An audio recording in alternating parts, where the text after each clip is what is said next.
நெல் வயல் இருக்கு இல்லையா, அதுல வந்து பாசி பச்சை கலர்ல நீங்க எல்லாருமே பார்த்துருக்கீங்கன்னு நினைக்கிறேன். அது பேர் வந்து அசோலா. அதோட பயன்கள், அதுல இருக்கிற என்னென்ன நியூட்ரியன்ஸ் இருக்கு அதெல்லாம் சொல்ல போறோம். இப்போ வந்து நாங்க வந்து பக்கத்துல வீரவநல்லூர் இருக்குல்ல, அந்த கிராமத்துக்கு போயிருந்தோம். அங்க இருக்கிற அந்த பாசி எல்லாத்தையுமே அங்க உள்ள ஃபார்மர்ஸ் என்ன பண்ணாங்கன்னா தூக்கி வெளியில போட்டாங்க. ஏன்னு கேட்டப்போ களை பறிக்கிறப்ப அது வந்து ரொம்ப டிஸ்டர்பன்ஸா இருக்கு அப்படின்னு போட்டாங்க. ஆனா அப்படி போடக்கூடாது. ஏன்னா அதுல வந்து என்ன பண்ணுதுன்னா வளிமண்டலத்துல இருக்கிற தலைச்சத்துன்னு சொல்லுவாங்கல்ல, அது ஃபுல்லா நமக்கு வந்து மண்ணில் வந்து நெருக்கி வைக்குது.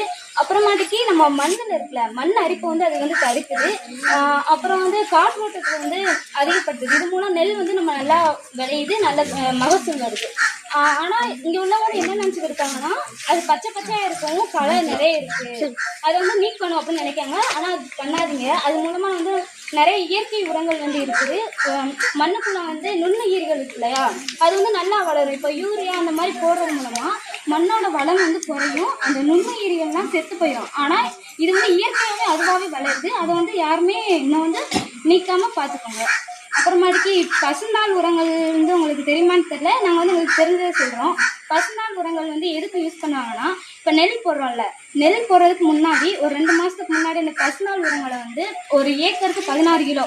பசுந்தாள் உரங்கள்லாம் என்னன்னு பார்த்தீங்கன்னா சணப்பு கொழுஞ்சி இருக்கு இல்லையா, அதை வந்து நம்ம கலைன்னு நினச்சி பிடுங்கி போடுறோம். ஆனால் அதுவே ஒரு இயற்கை உரம் தான். அதை வந்து ஒரு ஏக்கருக்கு 16 கிலோ விதைச்சி விட்டுட்டு, விதைச்சதுலேருந்து ஒரு 45லேருந்து 60 நாள் அதுக்குள்ள பச்சையாக இருக்கும்போதே உழுது விட்டுறணும். அதே வயலில் உழுது விட்டுட்டு அது கொஞ்சம் நல்லா மக்கின பின்னாடி நம்ம நெல் போட்டோம் அப்படின்னா அதுல வந்து நல்ல ஈல்டு கிடைக்கும், மகசூல் வந்து நிறைய கிடைக்கும். ஆனால் இங்கே வந்து எல்லாருமே அதை வந்து யூஸ் பண்ண மாட்டாங்க. எதுக்கு அப்படின்னு சொல்லி யூஸ் பண்ண மாட்டாங்க. அது வந்து இயற்கையான உரம். அது வந்து நம்ம கெமிக்கலை வந்து தடுக்கலாம். அது போடுறது மூலம் கெமிக்கல் யூசேஜ் வந்து நம்ம தடுக்கலாம். கொழுஞ்சி, சணப்பு, தக்கப்பூண்டு, அது எல்லாம் ஒரு ஏக்கருக்கு 16 கிலோ.